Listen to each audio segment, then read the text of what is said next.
অনেক দিন পর একটা ডেলি ব্লগ আসছে তোমাদের সাথে, এই ব্লগটা। তো আজকে ওয়েদারটা একদমই ভালো না, ভীষণ মেঘ করে রয়েছে। একটা বেরোবার প্ল্যানিং আছে, প্ল্যানিংয়ে যাবো ভাবছি। কিছু জিনিসপত্র কেনার আছে, কারণ আমরা ঘুরতে যাচ্ছি। এবার কোথায় ঘুরতে যাচ্ছি সেটা তো পরে ব্লগে দেখাবো, এখন আসবে না। যখন যাব ঘুরতে তখন দেখাবো। তো চলো আজকে দেখি দিনটা আজকে কেমন যায়। এগুলো দেখো কত সুন্দর চিয়া সিডের গাছ। এখানে চিয়া সিড ভিজিয়েছিলাম, তো একদিন বেশ খানিকটা ভেজানো হয়ে গেছিলো, তো অতটা খাওয়া হয়নি। পরে কি করলাম, এখানের মধ্যে দিয়ে দিয়েছিলাম। এই টবটার মধ্যে দেখো কি সুন্দরভাবে ফুটেছে। এই দেখো স্প্রাউটগুলো দেখেছো, এগুলো কিন্তু স্যালাড ফ্যালাড হিসেবে খাওয়া যায়।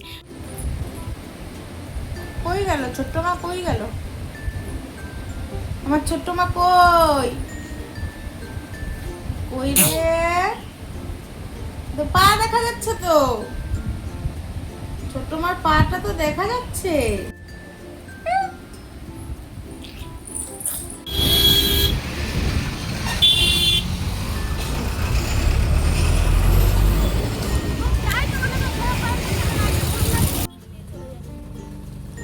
আকাশের অবস্থা খুবই খারাপ, ভাবিনি যে এতটা খারাপ হয়ে যাবে, তাহলে হয়তো যেতাম না আজকে, অন্যদিন যেতাম।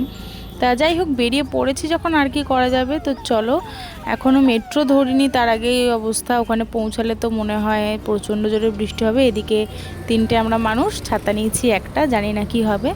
তো চলো যাই, আগে পৌঁছাই, তারপরে দেখা হচ্ছে আবার।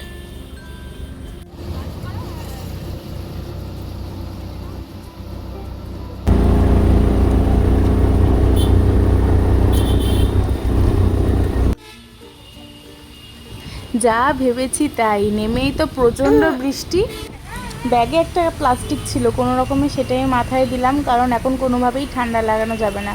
সামনেই বেড়াতে যাব, যদি ঠান্ডা লেগে যায় তাহলেই একটা বড় কাণ্ড হবে। এদিকে বৃষ্টিও শেষ আর আমাদের শপিংও মোটামুটি ডান। চলো এবার বাড়ি যাই। বাইরে এত ঝড় বৃষ্টির মধ্যে আর তো কোনো ব্লগ দেওয়া হয়নি। তো এই তো আজকের মতো একটা ছোট্ট মিনি ব্লগ ছিল।